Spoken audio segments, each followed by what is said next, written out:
Welcome to the JD Remedy.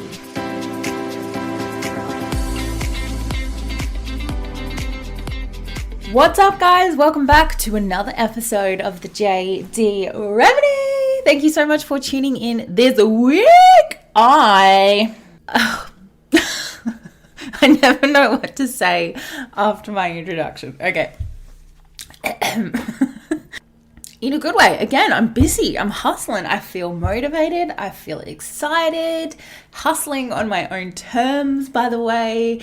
And yeah, I really just feel super supported in the program that I'm in. So normally when I'm doing my business stuff or I have an idea or a goal and I action it and I get stuck at a certain point and I just feel overwhelmed and I give up. You know, I don't know if any of you are dabblers like myself where you want to be an entrepreneur and you like get all these ideas and you're like, yes, I'm going to try it. And then you try something and it's really hard and you don't know how to fix it or how to get help or where to go. Like, where do we even ask for help? And then I'm like, fuck it, it's too hard. And you put it in the too hard basket.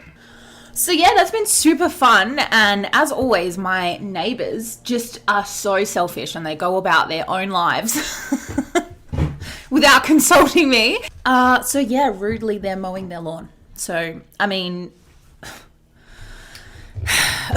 I'm sorry guys, there's not a lot I could do. I live in a whole apartment block, so there's lots of stuff going on, and unfortunately my house is not soundproofed, but maybe I have to invest in some soundproofing for this room. I'm so sorry. But yeah, today's episode is going to be really interesting. It's something that I have been pondering myself and actively trying to get my clients to think about and to action as well. And that is the power of your self-talk, whether that be negative or positive, and the way that you train your brain to think positively or negatively. But before we get into today's topic, let's do recommendations. I've gotten into a really good routine at the moment. I'll work during the day and I'll come home, do work on my business, and then I set an alarm at like a certain point in the evening. Maybe it's like 9 o'clock or 10 if I'm feeling risky. Put the laptop down and let's go relax and unwind before bed. And that's when I've been watching my shows. So I haven't been binging, which is great. So I'm actually getting work done. But that means I haven't been watching a lot. But I do have some recommendations for you.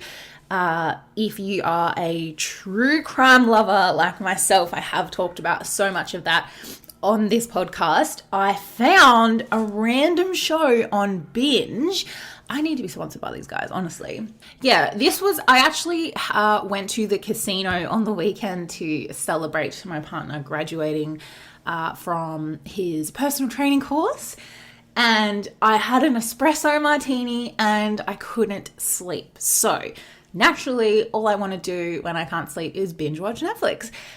Go figure. So I found this at like fucking 2 o'clock in the morning and obviously didn't sleep till 4 because I watched the whole thing. Was The Survivors of Ted Bundy. Can you believe it? Ted Bundy is one of my favorite, what would you call it? He's not my favorite person. Like my favorite crime series or true stories, or like that's horrible to say because so many women died, but you know what I mean?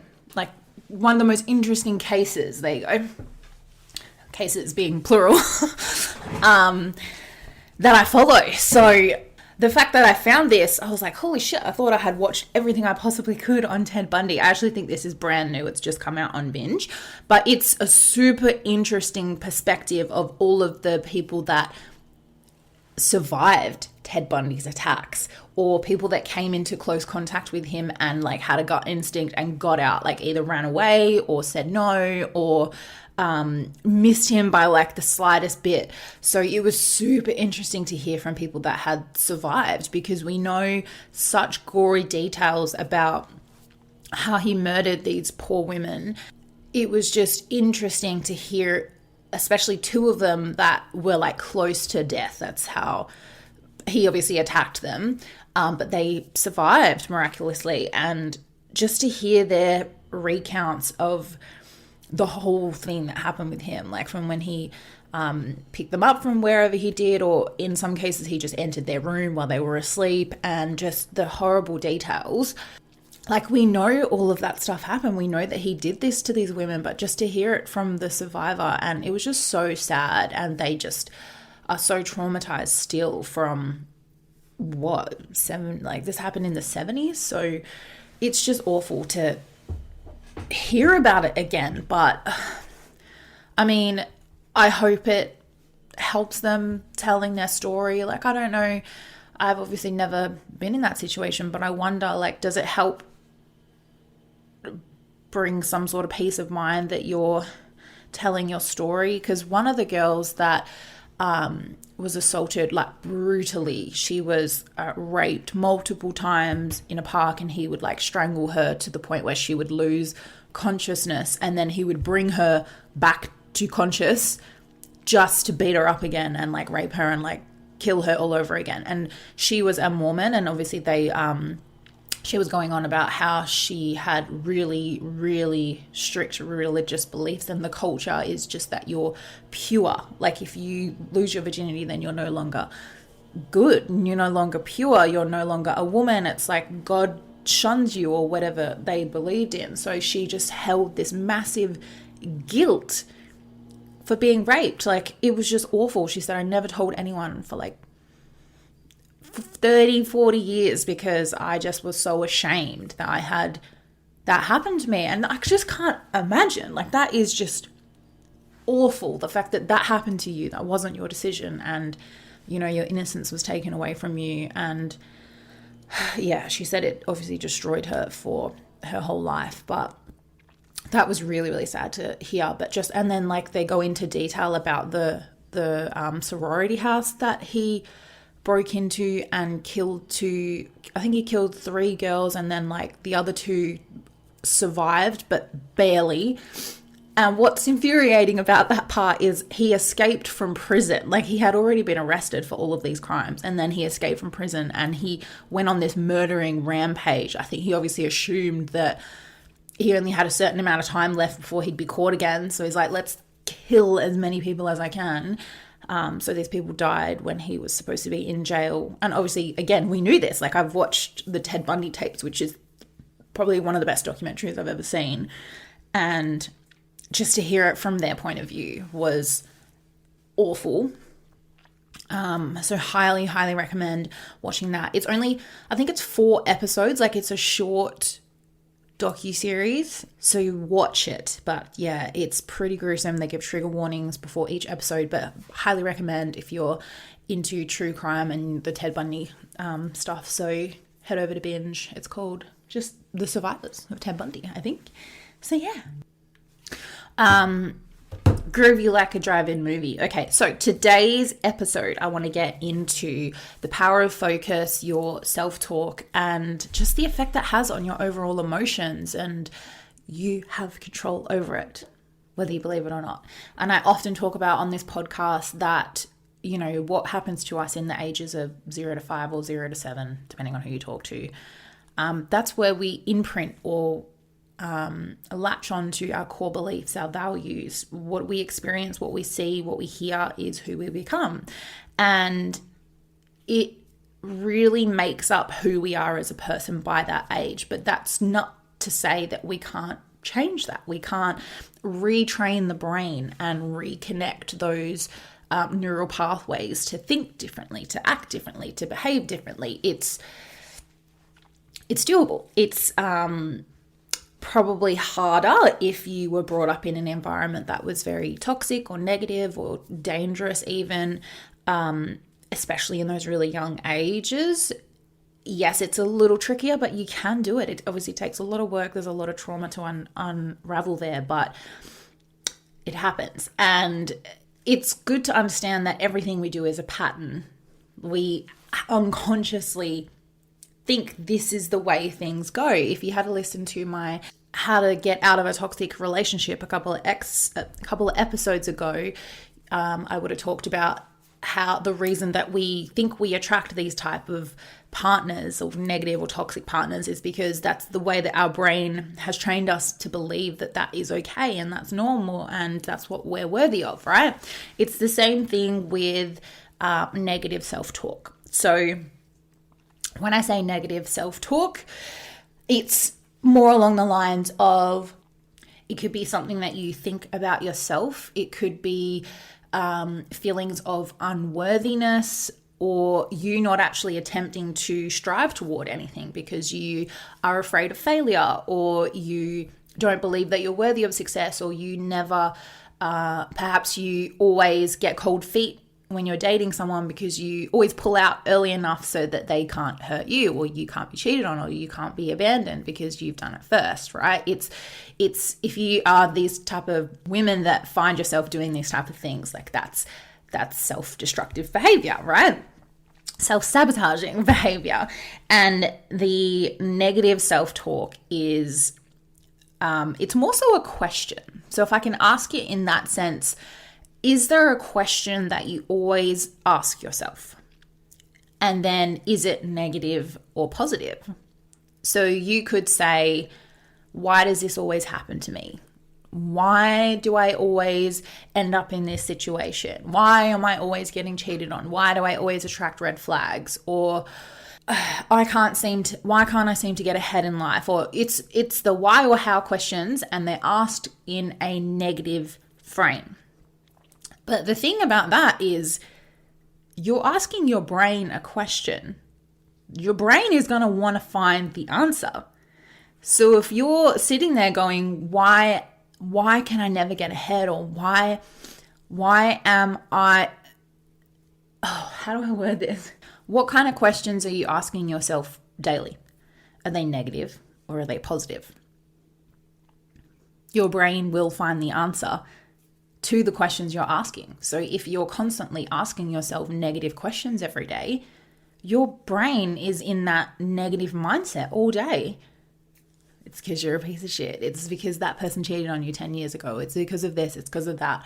If you could control the questions you ask yourself every day in a positive manner, how can I learn from this experience? How can I make the most out of today? How can I make the most out of this situation or this challenge that I'm experiencing right now?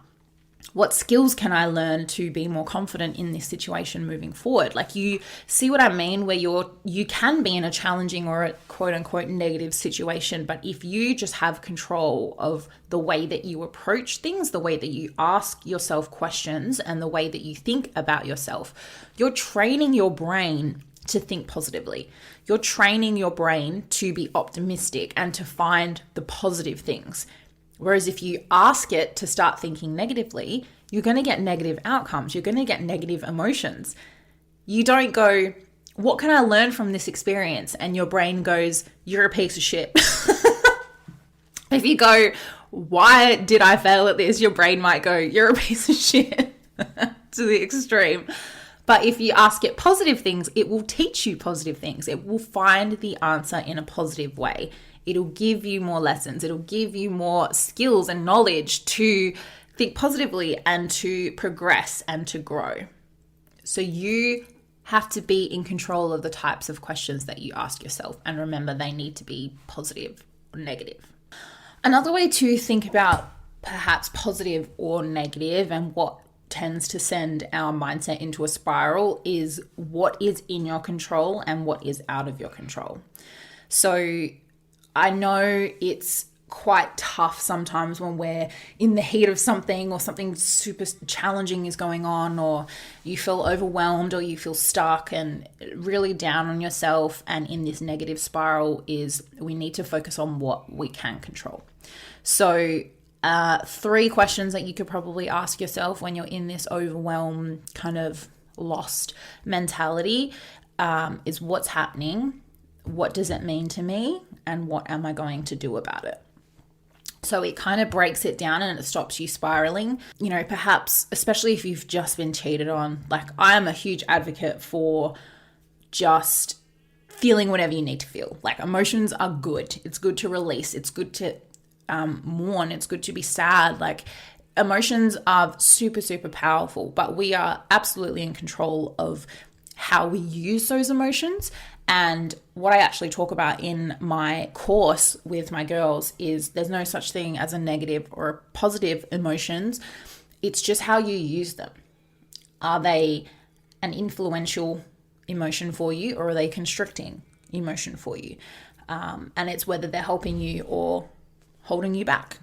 And it can be different in every single situation, right? Like, I can think of a lot of times where anger would be a really good emotion. And obviously sadness and happiness, and it's just how you use them. So the questions that you ask yourself and what you focus on 100% controls your emotions. So try practicing it. If you catch yourself, because a lot of the time it is an unconscious thought, or it's just so patterned within us that we don't even realize that we ask ourselves negative questions. So maybe after this podcast, or even now, not if you're driving, but just think, like, write in your notes or write on a piece of paper, what questions do you ask yourself daily? You probably have maybe 3 questions that you ask all the time. I know one of my negative ones was, am I doing a good job? Like, I always need that validation. I always need that praise, because I felt like I was always chasing that with my dad at a young age, right? Like, that's been patterned.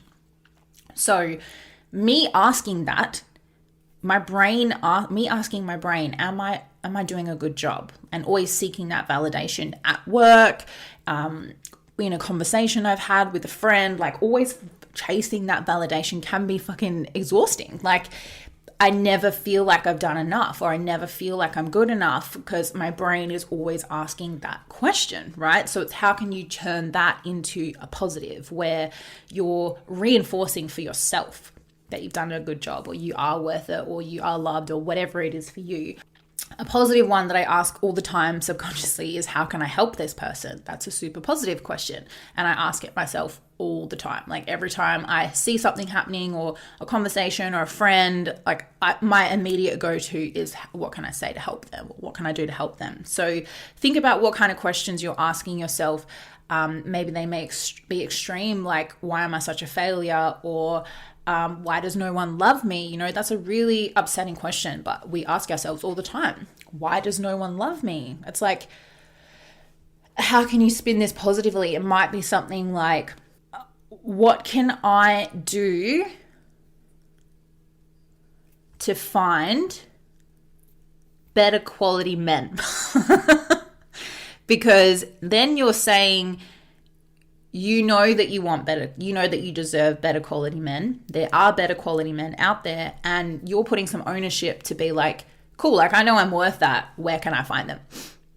What can I do? Like, am I hanging out in the wrong place? Am I talking to the wrong people? Am I on the shit apps? Like, you're putting a bit of fire under your belly, or some wind in your sail, whatever the fuck you want to call it, to say, yes, let's go get it, rather than putting yourself in that box of feeling unworthy and unloved. I think that negative self-talk is a choice. We 100% have a choice of what we say about ourselves and what we think about ourselves. And a lot of people will disagree with that because it is conditioned, right? It's happened for such a long period of time. Most of the time it started from something in childhood. And obviously as we grew communication skills and language and understanding and our own thought patterns and values and beliefs, blah, blah, blah, we have then conditioned ourselves to think that way and to say that those things about ourselves and compare ourselves to everybody else. But because a lot of it is unconscious, now that I've brought it to your awareness, you might catch yourself thinking about these things. You might, when I asked you what questions you ask daily, straight away, some of you might have been like, yeah, I asked myself that actually. If not, take some time to think about it. And what you're doing is bringing it to your conscious awareness so that when you do it, you can start catching yourself out and changing it in the moment, and then retraining your brain to start saying nice things about yourself, start thinking positively and changing it from the negative and start being optimistic about things. Something I really want to mention about this is a lot of anxiety can come from these questions that we ask ourselves, and whether we have negative self-talk or positive self-talk. But something to realize about anxiety is never from the present moment.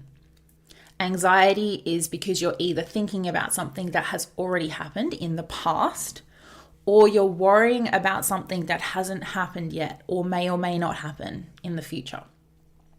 So if you can learn to control your thoughts and your emotions and live in the present moment, the anxiety would be a lot more controllable or easier to manage, and probably get rid of a lot of that anxious feeling. A lot of what we worry about may or may not happen or has already happened. And again, we go back to what can you control and what can't you control. You can't control what's already happened unless you have a time machine. Please let me know if you do, because that'd be great. We can't go back and change it, so let's not worry about anymore. The 3 power questions: what's happening, what does it mean to me, and what am I going to do about it? That is a present moment. You're focusing on what has just happened and what are you going to do, take control of how this pans out in the future. So you do know what's going to happen because you're going to control it. Does that make sense? I normally say that when I'm inducting live and facilitating live, but I don't know why I just said that, because no one's going to respond to me, but you know, it is what it is. Yeah. But that is it for today, guys. I just wanted to leave that little bit of wisdom and golden nuggets for you, and hopefully that really helps you, at least gets your brain ticking. Yeah, it gets your brain ticking and you start thinking about these things, and it's brought it to your awareness. So let me know if you get anything from this episode. I'll post it in the group as always. But if you guys want to follow and find out more, you can follow my Instagram page, which is Jade Delpup Coaching, JadeDelpup. I will leave the link for everything in the show notes for today. Once you're on my Instagram page, there is a link tree, so you can find the Facebook group, which is the Female Empowerment Hub. All the gals are in there. We talk about these episodes, all things self-worth, self-love, etc., etc. My YouTube channel, and yeah, just go in there, have a little fun, explorative time. And yeah, thank you so much for tuning in this week. I love you guys so much, and I will see you next week.